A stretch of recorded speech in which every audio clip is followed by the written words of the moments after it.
I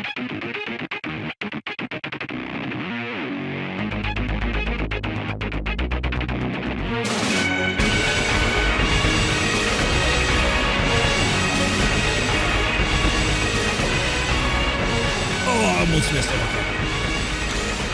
It's 23, 40, 40. Oh, yeah. So you're still calling it 23, whatever, like, you're still in the... Yeah, I changed all my clocks and things to 24-hour time.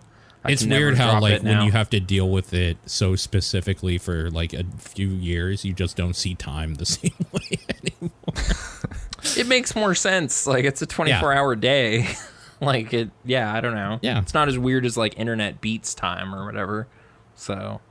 I don't even know what that is. Okay. It's like a metric time system. It was a millennium internet age idea that a watch company came up with. Like Swatch, I think. But yeah. Sure. Like how women came up with Valentine's Day. I got you. Or card companies or exactly that. Yeah. Saint Valentine. Sexism. That yeah. Never existed. Classic. Oh, yeah. Yeah, no. Speaking of saints and sinners, now I was gonna say, speaking of sexism. Sure. There's Welcome to Berserk. Definitely some raised eyebrows at Mira sometimes, but hey, we got our brothel buddies. I still think that scene spends too much gaze time on her getting absolutely just pummeled by Femto. Too much. It was too much. I'm not okay with that at all. Mm-hmm. I agree. The Golden Age spent too much time gazing and not enough time with gaze. Give me more of that guts Griffith action. I'm totally with you. Yeah, for sure. So a thing that you brought up, Nathan, is that we never announce who we are. So that's right. Yeah, we need to distinguish the voices on the podcast that you're hearing, or you'll not know that. Then you won't know who the sexist one is, and it's Ben, by the way. What? What? Not recently. And so also incredulous. What's are okay? That's who we are. There's Nathan, me, and the sexist one. Hey, there he is. We have fun here. You know who's not having fun is Casca right now. Actually, she might be having fun because her brain's not there. She's nibbling on hats and eating pearls and things. She's doing okay. Like, getting them out. Okay, what a panel, though. Okay, might be a stretch considering when we jump back in here. She's encapsulated by darkness and demons. Yeah, but she looks so calm. I mean, she's sleeping. I think, or like at least her eyes are closed. And weird fetus glowy baby is kind of like in her, not arms, I guess, like floating there. I doing the like, she has her arms out and it's like floating above them. Yeah. I don't really know what's going on here except for that she's obviously encapsulated by these gooey demons, and the baby is obviously protecting her or the one drawing them in or something. I can't tell. Like, it's hard to tell, but who knows? Mm-hmm. Yeah, go on. I was just gonna say the important thing is on the page after that, where we just get Mozgus front and center being like, "Come at me." Yeah. Doing his weird, like, broken facade face, the veins and stuff popping out. Yeah. There's something about that just makes me cringe. I don't like it. Yeah, it's fucking weird. I mean, just because you're going from, like, his robot face to, like, pure veinage. Yeah. Yeah. Yeah, it's weird. Speaking of Mozgus, I guess, a few episodes ago, I alluded to multiple From Software villains looking kind of like him or reminding me of him. Yeah. And I forgot one of them. Okay. I looked it up. It's the evangelists from Dark Souls 3. Kind of have a big wide hat and then they're kind of fire-centric enemies. Like, they try to burn you. Yeah, aren't they more clowns, though? Like more I kind of... jestery? I thought they were kind of sermonizing to other enemies and there's kind of like the tree with like the pyre of corpses or whatever when you first encounter one. I don't know. What are they called again? Evangelists. And they have big puffy trousers that you can then wear, which is exciting. But it's more just that there are these weird religious conviction characters that are attacking you. And apparently they have a book bash attack. They do. I was kind of, oh, there you go. I don't think I've ever been hit by that because I just freak out and kill those things before they get a chance to do that. Because the ones with the book, like, I think they have to not be having their giant staff either, right? It's apparently a way they can interrupt like an attack you're doing is by just doing a quick like poof. You've never seen... Oh, okay. Yes. Yeah. I've definitely like been like comboing one and then just got smacked by the book before, and it kind of caught me off guard. I've been grabbed before, and then there's a house where you fight like two of them, but I think they have the staffs, so I don't know if they have the book bash in that instance. But anyway, just wanted to clear They have the air. hat too. Like they have a big wide hat. Yeah. So that's the main thing. Okay, sure. And they're religious and crazy, so kind of Mozgus. But yeah. Sure. Yeah. But yeah, he's kind of facing a wave of darkness and gets stung, which is this how he fully becomes anything? Like, he was in no way a pseudo or anything before this? Because I was really like thrown by that. That's like part of the deal. Like, at this point, you fully realize that he was just a dude. Yeah. It's like, oh, he's just a really crazy dude. I thought he probably had, something going on already, but no, right. I guess not. Our mysterious spider thing manages I won't lie. Coming through this again, I remember that we get like him going like full apostle, well, pseudo apostle, I guess. Yeah, but I forgot that I forgot the little egg thing like existed at all. Okay. So I forgot that he like was just a dude the whole time, and then we get to this. I'm like, this left my brain entirely. I honestly forgot that he got stung here as well, and I like had just kind of read it or whatever. Yeah, it was when I was going through it again for notes. So I was like, oh, weird. Yeah, I guess this is... Because we saw that happen with the goat dude. Yeah. And I guess given enough time, I don't doubt that Mozgus has enough craziness and conviction to have been a powerful apostle if he wanted to.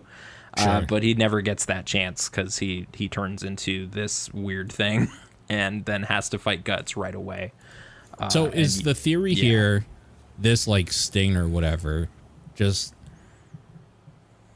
it's weird because like the way it transforms the people or whatever is super specific to like how they are, I guess. Because like the one guy's the goat man, he I guess spoiler alert or whatever, he becomes some weird angel type demon thing in a bit here. The plague doctor dude with the mask becomes like a bird man thing. Or like a crow. Yeah. They all kind of get weirdly crow/angel like in their own ways. And yeah, I don't know. So what the fuck I guess the question is more for Ben. Do they ever explain what the hell is happening with the sting? Like if it's dude, like I forget. If they do, it would it would have to be like when we meet the little. I mean, we can see him in the panel with all the little stinger tentacles coming out, but when we fully meet our eggy boy, if it's there, I honestly forget at this point. But like the reason why they're all kind of designed, they take on whatever form they're sort of in, right? Mm-hmm. I think that's just like part of how the demon stuff works to a degree. Is it like how they see themselves in that like moment? I guess because think about like with Griffith Femto, like that design. He kept like his helmet prisoner thing, shackle. So I think that's just like part of the nature of demons to an extent. Oh, you mean the Phantom of the Paradise look? Yeah. Yeah, it is very much like that. But that movie didn't exist yet, so Griffith was not just an enthusiast from Winnipeg for that movie. So anyway, very specific, yeah.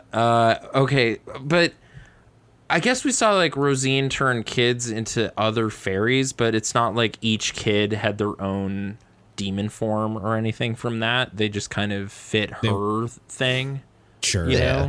Yeah. So it is a little weird that this guy is able to imbue you with like a more, like it's like a shortcut to your like a Behelit. You didn't need one. You just get to jump right to having weird powers. But I don't know. It works. So I think part of that is like the kids who became fairies. I guess we never really know how it went for the other kids, but for what's the other girl's name? Does anyone remember? Jill? Is it Jill? The one that is Rosine's friend, or who? Yeah. That's Jill. Like Rosine was super nice to her, right? And like, oh, join us, become a fairy, all that. If she does that to all the kids, and then they want to become a fairy, then it's sort of sure, it would check out. But she like, I don't. A she may have forced specific them. thing too, where like I'll do something special or whatever, because she was like cocooning them, and they were being reborn or something, like as her whatever she wanted or whatever. So maybe she was gonna make Jill more like her, like the full demon transformation or treatment, or like something. like a lieutenant or something. Sure, second in command. With our little eggy boy is special. It's jumping ahead a bit, but I mean we'll get there anyway. So whatever. Of course, he's special. He's super different. Yeah. So sure. So like he's a not even a pseudo apostle. He's like a pseudo Behelit. Yeah. No. So that's like what that's his kind of demon obvious. shtick is. Yeah. Yeah. But like, I mean, along sure. with, I guess so. He's acting as a Behelit for these people. Like he's able to just like as a minor Behelit. Yeah. I guess so. I guess like if we have the Crimson Behelit and we have the normal one, I would put him at like, I mean, if we're gonna get like fucking Dragon Ball about it, he's like the third tier Behelit. Okay. He's not like it's not like the full power of a normal one, but it's not like nothing. It's not like demon fodder, I guess. Sure. Is that why like they become somewhat uncontrollable? Or maybe it's just because it's such a fast transformation or something? Like it's just a surge of whatever at that moment? I think it partially depends. Yeah. Because like if you think about the goat thing, like that was just wild. The goat just went bestial for sure, but Mozgus gets even more zealous, right? Like he gets even more zealous, but like he's still in control, right? Or he basically just continues the mission he was set out to, right? Like he's in control. He's just going at his same shtick with. He's just turned it up more. Yeah. And we never really get to see if any of these characters, like, if it would be permanent, because Guts kills them. So that's true. It doesn't that's true. really. It might be a. Oh, will the Goat Man stay like that? It's like, I don't know. He's dead now, so you know. But then like he does turn back into a humanoid. After. So like theoretically, it could be probably reversed somehow. Like it's like a werewolf or something. We mentioned that before, and between whenever that was last mentioned and like before starting this episode, I remembered we get that with Wild too. Remember, he's like that little old man. You're right. Oh yeah, I'd completely forgotten about that, and it just like hit me. So yeah, I don't know. Is it like the powers from like the Behelit just kind of like when they're dead, kind of like rejects them or something? It's like, nah, pussy. You died. I'm moving on or whatever. Yeah. Or do they like attach to like a soul or something? Theoretically, when you die, your soul's gone, so there's nothing there really anymore. I don't know. Do I mean, it's kind of. Yeah, because remember the apostle was no, not in oh. this. Oh, well, in our universe. Herusu made that movie called in 21 grams. In our universe? So No, I'm kidding.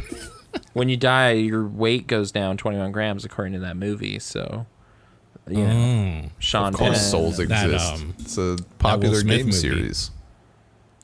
Yeah, 7 pounds. Is Yeah. that also about that? That's what the weight of a soul is. I never watched that one. I never watched it either.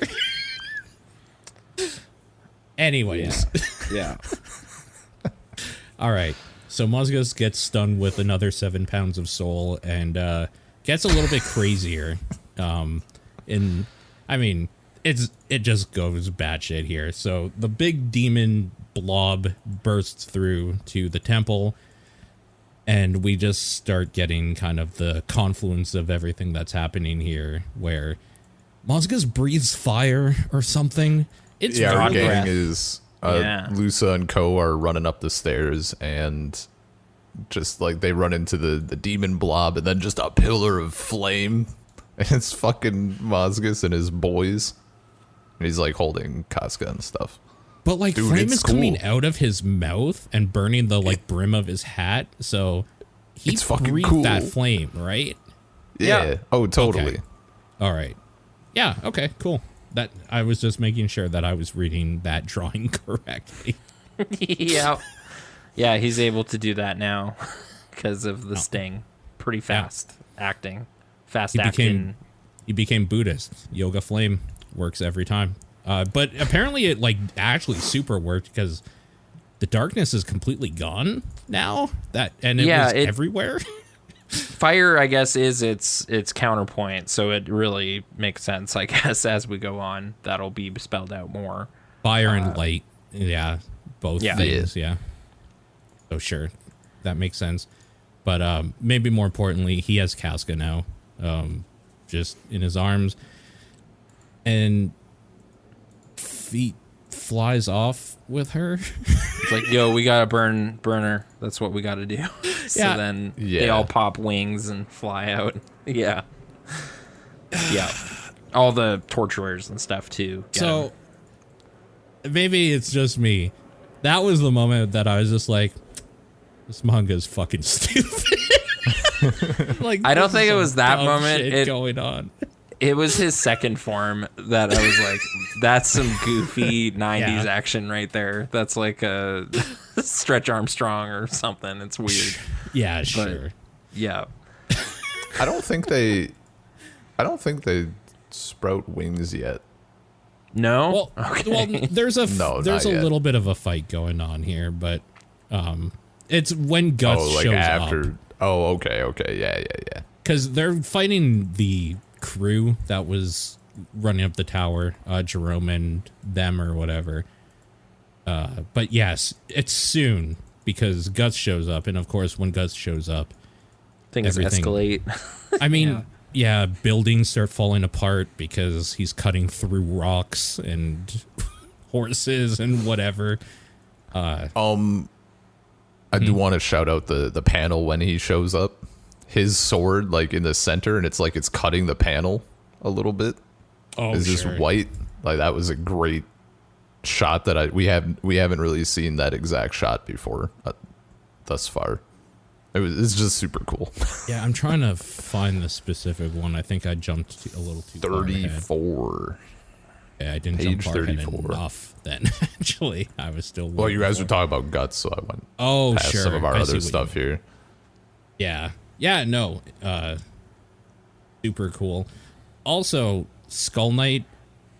I love Skull Knight. So he's just so the first fucking note cool. I have is about this amazing like falling situation with our good friend Nina and Lusa. Yeah. But how did we get there though? Like they're just up on the wall and things are shaking, so people are almost falling, or is there more to it? One of the torture boys has thrown like it's the thing that is The the thing claw that Guts is thing. cutting. Yeah, he's busting up like pillars and stuff. Oh, And sure, okay. He The, like chain it flail smashes. Yeah, and Yeah. it like smashes through the wall and like stairs, kind of where they're standing. Yeah, they're breaking the tower apart, basically trying to get the witch's friends is kind of the overview. Yeah. Yeah, and the first person you want catching you from falling it's grabs Nina. Lusa. Yeah. And then immediately starts like weighing in her mind. It's just like, wait a minute, I won't be able to save her. So, and before she can betray Lusa just says, hey, Jerome, take care of her and let's go. And it's just like, what? Whoa. And this blows Skull Knight's mind, and he rushes in to catch her and then asks, like, girl, why did you choose to die? And he's really struck by how absurdly courageous this character is. Yeah. I'm sure. So I have maybe a hot take. Okay. Nina is no good? Or? I think Lusa in this world should have died just earlier. She has so little respect for her own life. Maybe she shouldn't have it. I feel she's important to causality or something. Like something seems to be keeping her in play, you know? Like she's important to helping people, I guess. Specifically Nina. Nina's important. Not regarding your own life it seems to be kind of a winning strategy in this world. Like look at Guts. That dude is begging to die and he just can't. Well, here's the more thing. selfless you are, the more protected you seem to be. No, see, Guts values his life because he swung a sword 1,000 times every day for his whole life to ensure that when the time comes, he can protect himself ready. And whoever. Yeah. Yeah. Lusa is just like, you know what? This useless bitch, fucking save her. Yoink. Hey, Lusa deserves story. You don't know Lusa her deserves story. death. She deserves a nice death. I'm not. I don't want her to be like fucked up. But. Guts like is on his path. He always swung his sword 1,000 times. Like maybe Lusa like is on her path. She like took a bunch of dicks or whatever, and now she's dropping 1,000 times. I think I'm just speculating because I think Skull Knight has a line or something to the effect of like, like she just runs like nothing's going on. Like I don't know. It's weird. Like he's struck by it. Like maybe she has an important role or something. The strings of fate like don't hold her down the same way or something. Yeah, I don't know. Like she stands out from the crowd or whatever because she's so selfless. It's sort of absurd, but yeah. But again, this feels almost like a Bible story structure or something of like the betrayals of Nina or whatever, and she keeps getting these opportunities to screw up. And then Lusa keeps getting opportunities to bail her out and forgive her again.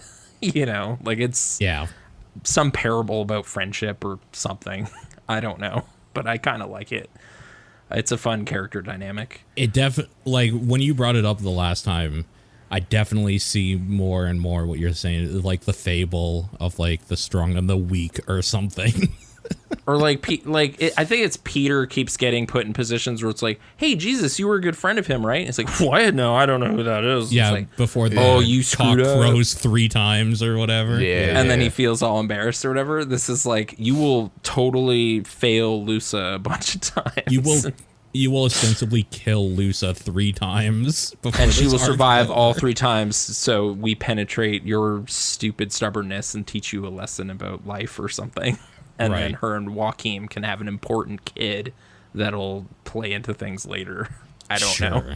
Yeah, Something's going on with them. Listen, I hope you're right. Because Lusa makes a joke about herself not being an important character, though. So it's kind of like, oh, okay, is that the last we'll see of her? Like, is this Nina is the important one? But I don't know. Yeah. But yes, so this little episode of Supermaning Skull Guy happens, and it's pretty cool. Yeah. Skull Knight is just the best. He's the best. Yeah. Just the fucking coolest. It's the best because every time he's not in view, he's a cool silhouette doing cool things. And every time he is in view, he's the most metal motherfucker in media. I almost don't want to know too much more about him because his mystery is very fun. Like just being like, I don't know, he's been around for like 1,000 years. He's been doing something different than causality dictates. Like, I don't know. Well, we know he has some direct correlation to that king or whatever that we heard about. Not if you're some of the people on the Berserk subreddit, you don't. Like, it's super obvious that he has some connection. It's right in the thing. It seems too obvious that he is that king, but, like, he might be also. Who knows? Okay. Like, which king are you alluding to? When there's, like, a tale or a fairy tale they're telling when they're going to save Griffith from the dungeon in the tower. Origins of Midland. And there was, like, this king that, like, defied heaven and hell by just, like, living, like, normally and happily or whatever, that the angels said, like, that's not cool. Well, broke his land apart. Of people. Yeah. Okay. And, like, it was something like, they spell it out pretty much in something like he had, like, an obsession with skulls, or that was his crest or something. And then, right. He's literally wearing a skull helmet. And then very specifically, one of the characters is like, skull helmet, that sounds familiar, or like something that's just like, yeah, okay, I get it. I guess that's fine. I don't want to know too much more than that. Like, leave it as this fable that has sprouted around this guy or whatever. And he's and the thing that, like, they tease us with is, like, it shows, it talks about, like, I forget, is it just like the rest of the original city, like, falls into the earth or whatever, is buried. And it shows, like, at the bottom of this endless pit, there's, like, all of these skulls with the brand on them. So, like, you know, is he a demon? Did he make this deal? Did someone else? Did he have his own Griffith and he's the guts of his time? Like, we also know that he's, like, a traitor to the demons in some way, where, like, they know who he is, but also, like, at least Zod respects his power. Yeah. So, yeah, no, there's a lot of cool, like, fable and myth around him. And I think Nathan's right. If they spell too much of that out, it loses some of its magic, I think. Like, we're gonna prequel this and just jump into his whole thing. Midi-chlorians, man. Yeah, over 9,000 midi-chlorians is what he's got. His name is Skull Knight Skywalker, and he's Guts' dad. Yeah. Since you mentioned it, I just want to put out a quick thing that I don't think I brought up before. I really like how Zod is, like, one of the most powerful demon, apostle, whatever dudes, and he's also just, like, a pretty simple classic design. I don't know. Yeah. It's just nice watching him fuck up stuff, and he's just cool. He is literally, if you've ever played, like, the Final Fantasy games, he's Behemoth. That's the design for his, like, Form 3 or whatever in this. He's just a giant, like, kind of a bull minotaur thing. Yeah. Wing. But, like, if you've ever seen Behemoth design, that's him. That's it. They just stole it right out of here. So, and that's fine because it's a classic design, like you said. So sure, of course. Yeah, just good shit. So Egg Boy, as we're calling him, snatches Lusa away, right? Like, this is where this happens? Is after the rescue? Yeah. Okay. Well, Skull Knight gets off his horse, which is big, first of all, and says, show yourself, and we just kind of see the shadow of him. Yeah, that's right. But we don't really see anything happen just yet, because it cuts back to Guts going after Casca and them spreading wings and flying away. Which is, that panel, I was just like, man, fuck this manga, though. I don't know. Like, that just was like, oh, it's like Bayonetta shit or something. Like, totally. Whatever. Yeah. Like, just weird angels that you're fighting. Like, it's that didn't super strike Bayonetta. me as too weird. Mm-hmm. Or those, like, what are they? They're these kind of, like, fat, like, enemies on top of that building in Dark Souls 3. Like, 3 guys set down upon you with, like, wings. Sure. And it's just like, oh, okay. Yeah, it's sort of like that. Especially the big guy in this case. Like, him having wings looks kind of similar in terms of... Sure. Would those make you fly? That guy's so big, but whatever. It's magic. It's that giant wheel. That would also be really heavy. Totally. Yeah. Yeah. But yes, he calls them pseudos, so that's kind of fun. But there's 7 of them, so that's still formidable fight, you know? Like his read of the battle. Yeah. Just like, ugh, that's a lot of dudes to fight all at once. And he's right. But When does he like engage with them? Because my next note is about Birdman getting cut. Like right away. He just fucking goes after the first one. Like basically instantly. The wheel dude you're talking about? Well, he goes after, he just attacks them in general, like right away. Yeah. It's kind of funny because he's like, there's a lot of them. But then he's like, you know what? Fuck this. And then jumps at him.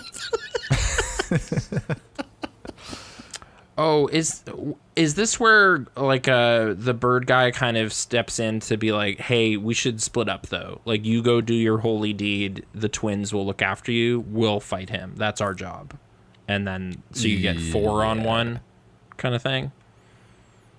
Oh, maybe like I'm just gonna, I guess, jump a little bit ahead. Just peek.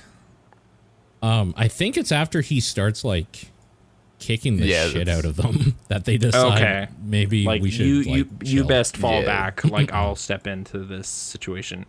And then there's a couple times where there's a full like Rhino Hulk like charge happening with the wheel, and there's nothing Guts can do except just hit it at full force, not try to dodge at all, and it kind of blows everyone's minds because it does not seem like a sound strategy or whatever, but he knows he has enough strength to do something. It's pretty bold, you know. I don't know. Specifically, I like there's a couple panels here where a bunch of these people are impressed because like Nina's never seen anything like this, Jerome hasn't seen anything like this, and like oh my god, what's his name, Puck's just like, yeah, it's just guts. Yeah, no, I've seen it. I'm used to this type of shit. Like this is nothing actually. Don't worry about it. There's only 7 of them. Man, this is gonna be done quick. Yeah, it's just kind of funny how Puck is just, this is how we do. Like, this is just how shit is and everybody else. I really like those panels where people are just impressed at what's happening because I think that's a good way to cut away from just nothing but action all the time. Otherwise, it would be a little stale. So I like those cutaways. And sometimes it's people saying like, wow, he's moving so fast. You can't even see it. And it's like, we need that to like make this drawing convey, because we can see it. Like they're wrong, we can see it. Whoa, he blocked that. That's crazy. It's like, okay, that was really fast, I guess.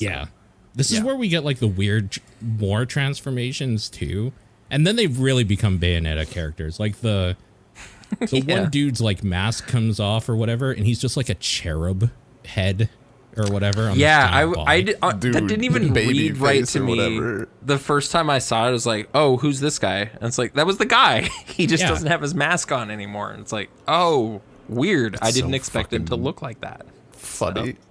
It's so good. Yeah. It's like a little Precious Moments doll. They're all freaks is the thing. Like, that's why they're part of it. I guess we didn't really talk about it. There's kind of a little aside in one of the chapters where the plague dude, the plague doctor guy, like seems normal, and talks about their afflictions or whatever, but then he burns immediately, like his skin with sunlight. When exposed to light, turns like bubbly and crazy, so he has to wear this stuff all the time. It was just more of a discussion of how they were all broken people kind of thrown away by society that are in service of Mozgus or whatever, and they were all kind of lost causes. Like, it was an interesting beat because it was again kind of like, oh, this cult is crazy and like I don't approve of their methods, but this might warrant an inquisition if you're a churchy type in this era. This was kind of like, oh, okay, they're horrible torturers or whatever, but there's like a reason why they got into this, and it's sort of the like, great, they have a job instead of just being elephant men or whatever, like just kind of cast-offs. So inspirational story for, you know, the odd kids. Well, you could become horrible torture people. Well, that's how every cult operates, though, is that you pick on the weak because they're easily manipulated, right?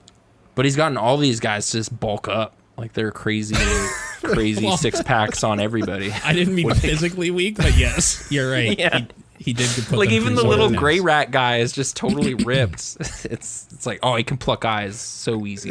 He's strong. CrossFit, It's such man. a funny image. Mozgus rolls up. He's like, "Hey, Ugo, want to get jacked?" Yeah. You what, brother? they're all- You want to join the church? Is it just from torturing all day, you just get exercise, or are they also exercising to prepare?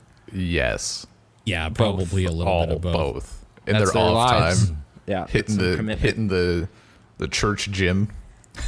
Sure. So I guess I kind of felt for like Bird Dude in this fight a little bit because he gets cut in the throat, and I was kind of like, will he survive that? Because the Count would survive that, you know? Oh, sure. I keep But going the back Count's to also that. an apostle. He's a full-fledged apostle, so yeah, probably not in good shape. But we do get another image of the bird mask later, and I wasn't really sure what that was exactly about. But we'll wait on that. Oh, sure. Yeah. Yeah. Anyways, the fight continues, but we go back down to the Skull Knight in the depths of hell or something. Like, just on the ground, there's corpses everywhere where he saved Lusa. Yeah, burial ground, like at the base of the tower. He looks just as cool off the horse, man. Maybe even cooler, because those calves are crazy. Dude, You can see them through the metal. The shot of him from behind is just like, it's so good. The problem is that shot is ruined by text just being there. Yeah.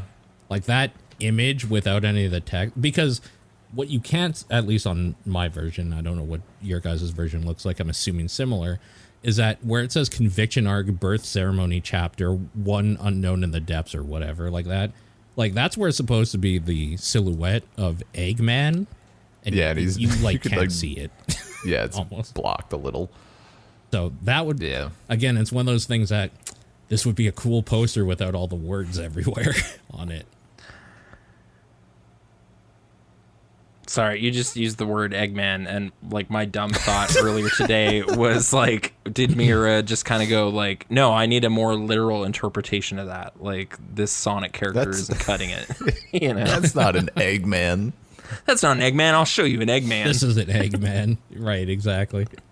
And then you see him. It's like it's kind of an egg spider, but yes, it was an Eggman. Yeah. What are we calling this guy, like, for real? I kind of called him Nobody with a capital N because he keeps, like, saying, like, oh, I was nothing. I was just this total lost person that society didn't even know existed, and they just dumped corpses on me one day. For the benefit of people listening that might not be able to, like, easily parse Aggie. conversations where we say nobody or whatever, I've just been calling him what he looks like. So Eggman. Eggy.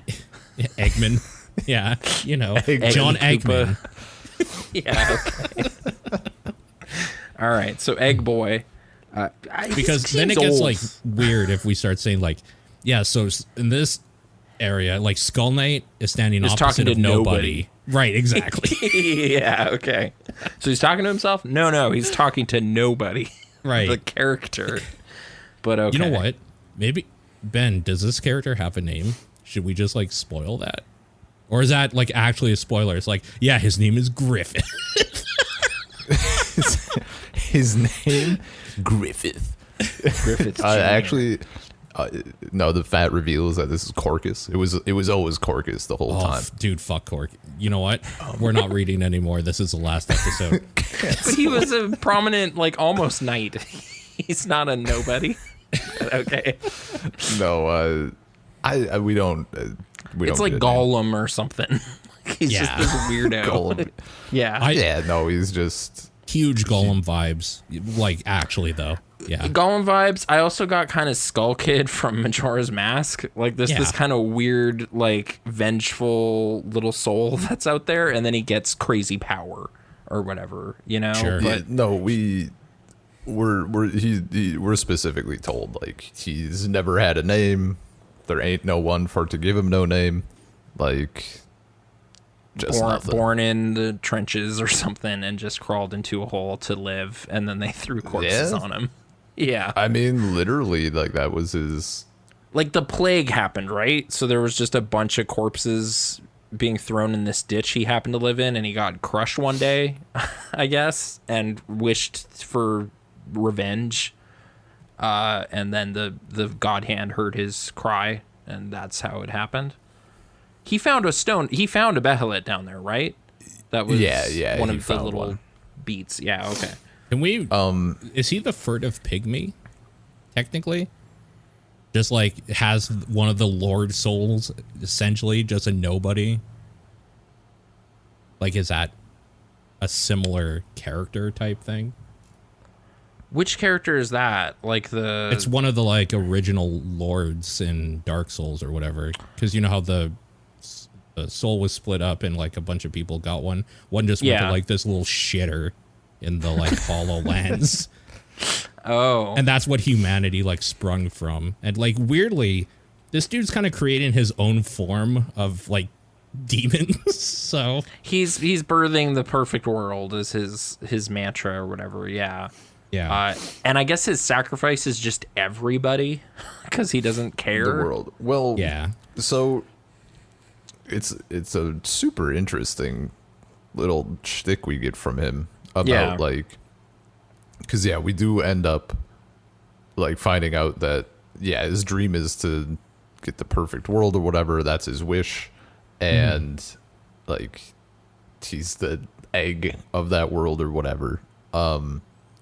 But his sacrifice is like the current world, because like it's like an allegory for abuse or something, because he still loves his world or whatever. That's like kind of the idea. Maybe not loves, but like he still exists in this place, and there's this weird like relationship he has with it, right? So like he's still able, because the thing is you have to sacrifice a thing that you care about. And he still cares about this, despite the fact that it's a fucking deep ass hole in a corpse field filled with garbage. Or is it his own life? You know, because I don't think he cares about his own life, really, though. I think life is all he had, though. You know, like in this pit, but he was still living down there and making do with nothing. But that wasn't good enough for society. Like it's very angsty in a way. Yeah. Like he gets his own font and everything, and it's like thin, strange letters. Like it's just, I was hearing this kind of whispery, croaky thing in my head or whatever. But yeah, he's an odd one, but he's an outsider. The way I kind of approach him based on like his story and stuff. So we get the deal. I'll go back a little bit for people listening. His earliest memory is being in the trash dump at the base of the tower. Yeah. He didn't have a name. He had nobody. And then when he first went to like see people, they were like, holy shit, a monster, and threw rocks at him. So he dug a small hole, and he was at the base of the tower, and the shadow was there. Like the shadow of this tower was there, and he kept digging the hole deeper and deeper. And then like people found the hole and were like, sweet, corpse disposal system. Corpse hole. And and they just started dumping corpses down it, and he was like just buried by corpses, and nobody knew, nobody cared. And that's like that was his point where the behelit activates, and he gets his transformation or whatever. But I approach him as kind of like he's like the opposite of Griffith, right? Like he has this tower, like no ambition. No, I think with Griffith, it's like he is like beautiful and celebrated and rises through society because he's just so like charismatic and compelling or whatever. This guy is nothing at all to anybody, you know? Yeah. Like the inverted. I mean, that and like just the idea of like Griffith saw this giant towering castle in the distance, and he wanted to be at the top of it, and knew that he knew in his heart that he was destined to be at the top of it or whatever, and never barely ever wavered in that until he like started getting kids killed. This person like saw a tower and feared it intrinsically, because that's like So that sort of that's idea where the people like, that are so thoughtless are, kind of thing. Yeah. Yeah, something. I mean, there's. I feel like there's a lot of play there with the. Is that similarity opposites. though, where Griffith sees the tower and he says, "I'm going to rule that," and he sees it and he's like, "I'm going to smash that down and make my own to be my new one." That like. I mean, yeah, there's like that sort of similarity too, right? Because like Griffith was looking to run the kingdom, and this is like, oh sure, I see. And then when Griffith like fell into that dark dungeon, like that was kind of the tragedy of his ascent being destroyed or whatever. Like, but it's like this guy's life was like that the whole time almost. Yeah, Griffith. Like he spent a year the darkness. of hellish. I get it. Yeah, exactly. Yeah. So this guy's Bane. He's gonna break Griffith's and back. Rich Kid Bruce Wayne Griffith is he's had a little taste, but not to the same. But then their fates are kind of interwoven because you get the weird baby and the Eggman teaming up, but we won't talk about that yet because we're not there. There is an image of Casca as Catwoman. Anyways. oh, great! It's good casting. So. At some point, we cut to a scene with Azan kind of defending the gates or whatever. Like, the blobs are springing up everywhere. And I will say I was, like, worried for him because I knew he would not back down from that. So he's in jeopardy, you know? Like, he's going to stand firm. That's his whole thing, is being the bridge knight. I like this character. Sure. So I was a little concerned for his fate for a while here, because things are going bad with the dark blob swarm closing in on the city. Did we skip past that? I didn't see any Azan act. It might have been in there. There's a lot of fighting and shit going on and flashing back and forwards. Well, yes. As night falls on the city, all sorts of crazy shit starts happening. Like, you also get the scene with the little kid and his parents transforming. Yeah, which was such a like, oh man, when this wants to throw so dark and horrifying, it's like, yeah, okay.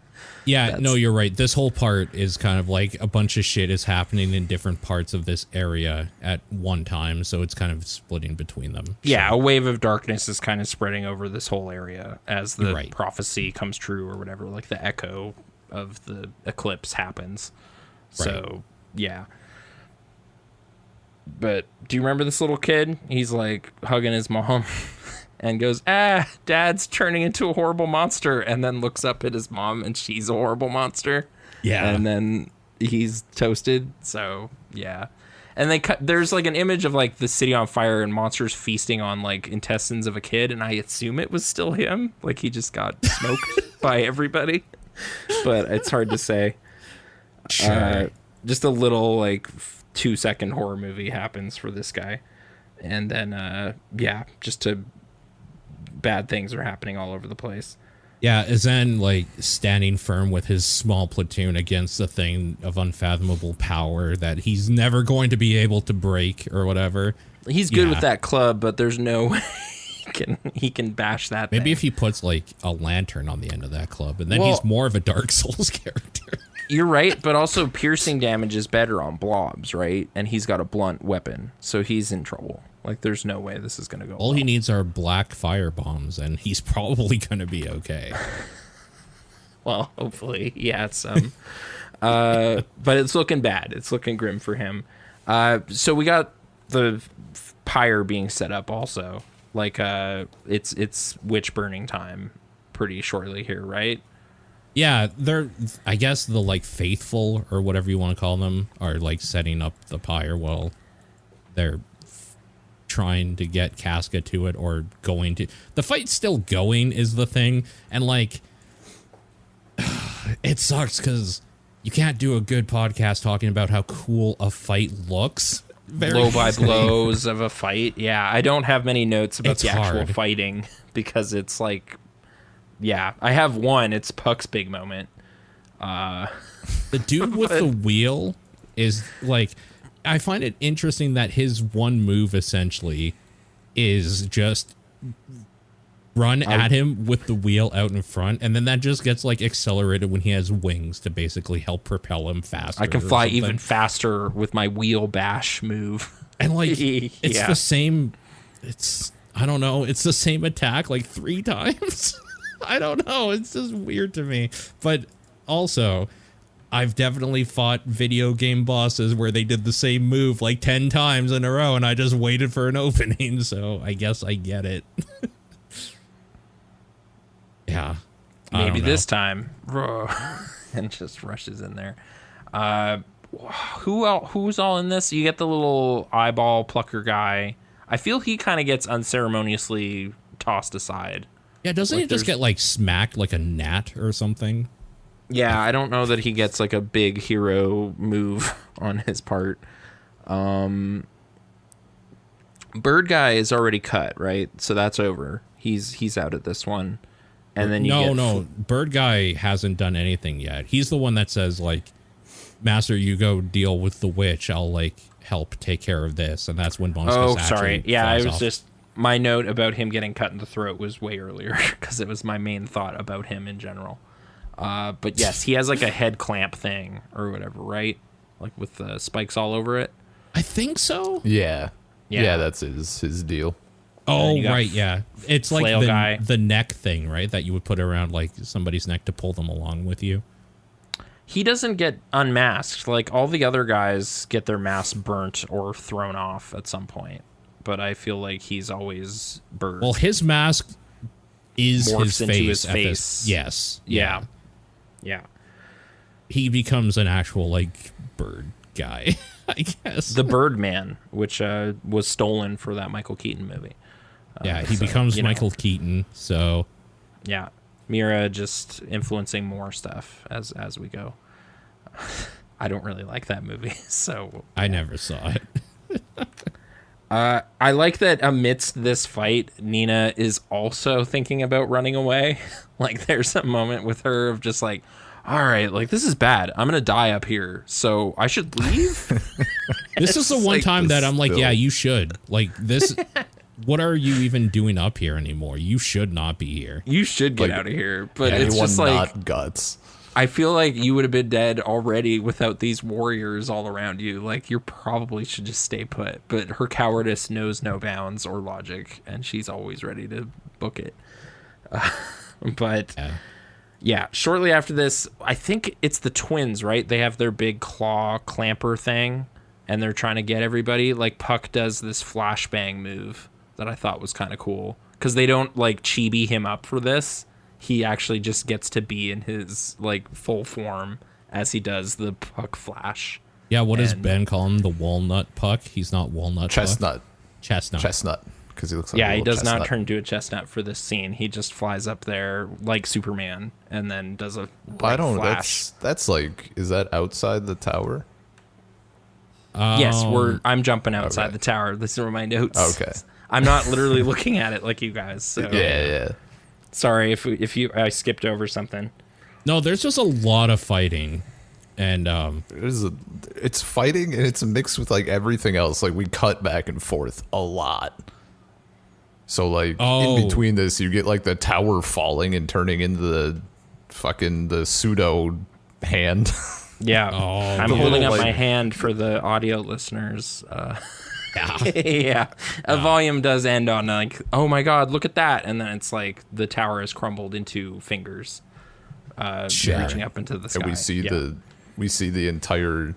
Well, I guess Guts is standing on like the rubble, and the entire like the flames spout up in the shape of the brand on the ground. Oh yeah, that's right. Like that whole area is the sacrifice. That's pretty fucking cool. Like, I have to admit, that part is like, all right, that's pretty good. It's like the end of that first Punisher movie when he blows up the cars to form the skull. Yeah. Yeah, exactly. Could you fucking imagine though, like knowing what the brand means and like, you know, you've seen it on people, you live through it, it's on you and all that, and then you see it burning on the fucking ground and just like the oh shit. So it's like, so this whole world is branded. Yeah. What does that mean? Yeah, I don't think Guts thinks oh shit anymore. I think it's just anger. Well, yeah, he sees the hand behind him, and then it's just she snaps again. Yeah. Yeah. I really like that moment though of like the tower looking like a hand, specifically because for us the readers, that imagery I think is just so strong. Seeing like the hand, just the weird tower of like, they're not really skulls and stuff this time. They're more like weird blobs with skeletons in it. And then like the tower is the hand with the beams of light from the like one thing, like the opening or whatever at the top. Just, just almost like a weird trigger for like people who have been reading this. Just like, oh shit, not again. Well, it's so, I love how they're doing, because we were told by Skull Knight like fucking ages ago now. Well, Guts was told that this is going to be only like been like a fake 5 chapters eclipse. By the way, but yes. Forever ago. Yeah. 2 that books. that it was going to be. Yeah. And like just the way that that's manifested is cool. Like we get the pseudo apostles, we have like the little tower god hand, and like even when we see like the 4 god hand later, like they're the weird like blob versions. They're like they're like weird fucked up silhouettes, like a Uncanny Valley versions like or something. Like a mini boss version of themselves or whatever. Yeah. It's all cool. No, it's super, super cool. I just really like how the imagery sticks out so much. Mm-hmm. Kind of during that blob echoes thing, like you see the bird mask again, but it sort of makes Guts go, oh, and then it's just, oh, wait, no, I guess he's dead. Like he just kind of, it slumps down into the goo again. I wasn't sure what was going on with my bird guy, because I wanted that spin-off, but oh well. Yeah, the way that I think it's kind of a cool way to showcase to us a little bit earlier before we see them that this is kind of the weird reflection or shadow versions of things or whatever. Like they're forming Birdman again, but like not really, because it's not real or whatever. Or just like there was a weird hawk-like person here or something. Well, it's like, yeah, I guess so. Yeah. That's like his realization moments, right? Because like literally after that, he says like, he gets so that's pretty what it disappointed means or whatever. Yeah. It's just like, wait, these are just blob things. These aren't the real thing. And like, I feel a pain in my brand, but it's not right or whatever. It's not like the same feeling. Yeah, so, I can still like stand with the pain isn't debilitating. Like it's just like, I guess he's been in the presence of the real God Hand, so he knows this isn't it. And he was so excited earlier, and that weird like Puck was reading his emotions about like this second opportunity in his mind to fight these guys or whatever. And it sort of like, I think is it this moment? Oh, there's this page that didn't work great on my iPad, because it's like it's no longer showing me like a full splash when I tilt it. I have to kind of pan between it. But there's like a page where he is going berserk and then he kind of calms down, you know? And like Casca's talking behind him, I guess, is the thing that maybe is bringing him back down to earth in this kind of situation. We're not there yet because she has to be saved from the pyre, but yeah. I get what you mean. I will say there have been more than I will say maybe 3 times where I thought it would be a double page spread the way it was drawn, and no, that was just like a full page. That happens a lot in this chapter. I found. Oh wait, no, never mind. I don't need to look at it. The big important thing we have to note here is that he counts and he's like, what? There's just 4 of them. And that's when he gets really fucking pissed off. Because he's thinking like, where's Griffith, right? Like, where is he? Which will become important. Maybe just have that in the back of your mind, listener. Oh, yeah. When do we get like the egg sort of surveying the scene moment? It's somewhere in here. I don't remember. Right. Yeah, we might as well talk about it now. Like the egg guy, it has been revealed to us. He also told his tale to Lusa just for the sake of it. Like, it's just like, why are you telling me this? Yeah, after he fought with Skull Knight and stole her. Yes, that story we were telling about him being at the bottom of this corpse pile is just the first time he's ever told it to anybody is to Lusa, just to have a witness, I guess, because no one has known he exists until now. So perhaps she needed to exist just to carry this story into the world. I don't know. But okay. He's sitting up looking at all this spreading carnage or whatever and sees the baby there, like the fetus, and just kind of goes, "Oh, you're kind of like me, like you were forsaken and you're spent also. Here, let's sit and watch the birth of the new world together," and kind of puts the baby inside his weird side mouth, Picasso style or whatever, and then it's gestating inside of this egg dude, as the night continues. Right. Yeah. Because he's like, "Oh, you're like me, like a body of flesh, but you're not human, just like I wasn't." And you kind of never really got a chance to be anything or do anything, kind of thing. Yeah. I find it weird that he eats him and just like cradles him in his egg stomach or something, whatever. Yeah, the mechanics of being an egg dude are certainly weird, but yeah, they're disconcerting. Yep, for sure. Yeah. Zod also appears, like, just for a moment, we should say. Zod and Skull Knight kind of face off, and then it cuts away right when we don't want it to. I sort of spaced out on like why he only had one horn. At one point, I was like, "Why does he look so weird?" And it's like, "Oh yeah, right, the dreaming hawk, yeah, cut his horn, yeah." It one tapped him. Well, in this volume, he's just in like his human form. His first form. Oh, his battle warrior form. Okay. Does he have blood on his head still, or no?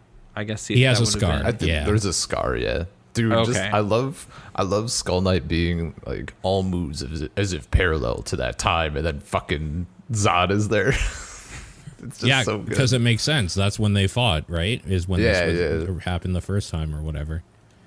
Yeah. And we get like the little bit of Egg Boy being like, "I'll watch from the summit as my world perishes." So like he does it is like this weird, like, it's a shit world, but it's his world sort of deal. Yeah. Is he talking about the whole planet or just this area, like this city, you know? Like, I assume this city, because to him that is the planet. That is his world. Is this Albion or whatever, like this region? I assume. I forget exactly, but I'm pretty sure it's one of those. It's like a Hollywood case of like, wow, the world is ending. Let's focus on what America's doing or whatever. Wow, this is a threat to the entire. This is a threat to Midland, so therefore all Albion is fucked. Yeah. Okay. Something like that. It's not like we get a shot of like the world or whatever. But for some reason, the biggest example of that to me is like The Day After Tomorrow, where they look at a map and I'm in Canada and it's just all frosted and dead. It's just like, oh well, thanks. Like, at least Jake Gyllenhaal is gonna make it, but we're all done already, apparently. Yeah. Yeah. Also, Lusa says, "I appreciate the help, Death, thanks," and then runs away to the tower, even though he said, "Don't go there, you're going to die." And she's like, "No, I gotta, sorry," or whatever. I just like that. Yeah, she calls that's him when Death. He's like, wow, she's running off like it's some triviality or whatever. Like, and how like she doesn't, she's just like, "Bye, Death." Yeah, I gotta make sure my friend is fine. Yeah, I just really like that. I appreciate all the help, Death. Thanks. Bye now. Yeah, like I just like that she. I think he even says something in that area. Like, I'm not reading the text really. He says something in that area about how is she so like trivial with her life or something like to this extent. Yeah. So confident. It's like the confidence of youth or something. I don't know, but this character dynamic is still funny to me. The Nina Lusa thing. We do get some We get some tantalizing stuff from Skull Knight though, because he like. Oh, about causality? Does he say causality 5,000 times? The currents of causality? Because I bet he does at least 3 times.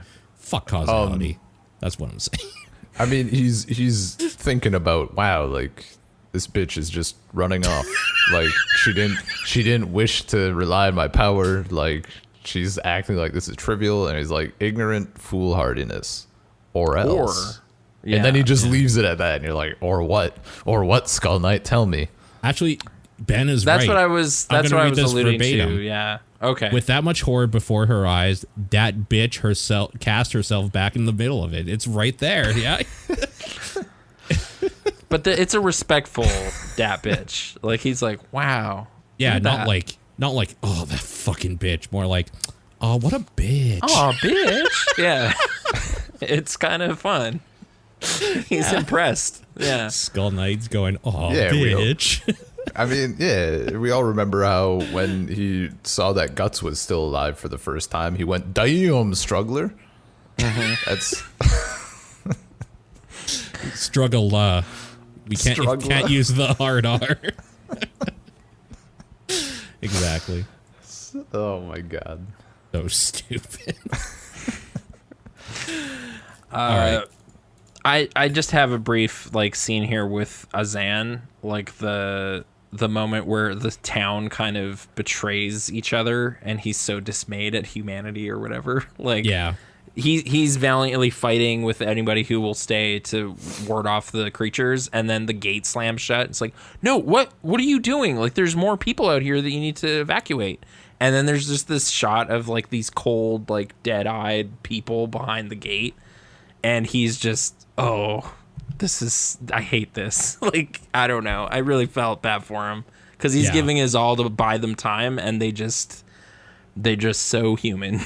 I don't know. Cowardly shit. Sure. So, Yeah. Okay. Well, that is volume 20. Yeah. So... Man.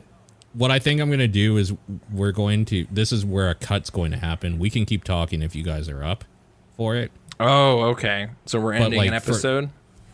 Yeah, because this is about an hour, and then like we can just finish this off tonight and pull the curtain back. I'm down. All right, so we'll do a brief insert scene here to end it. Okay? Yeah. All right, so that's where we're going to leave it this time, but make sure to email I'veGoneBerserk@gmail.com with any questions or feedback. And that's it for episode, what is it, 18? Yeah, I don't know. Is it finally 18? No feedback. No questions. only fan art of Casca and or Griffith in latex. Fan art only. Latex oh my god, dude. I have gone berserk. If there was like enough people where we started getting fan art of like berserk stuff, I'd be so happy. Yeah, that'd be really cool. I mean, there's plenty of fan art out there. You could literally Google anything. There's shitloads. I googled Casca Catwoman. And it was just there. Yeah. Well, yeah, kind of. It was who should play Casca if there was a live action movie, and Zoe Kravitz, Michelle Pfeiffer, 30 years ago. Zoe Kravitz is like, and then looking at her, that's right. That's a correct. At least from these pictures, that's correct casting. But I don't know what she looks like these days. I guess so. Okay. Anyways, I just didn't like the Batman enough. But okay. Fair enough.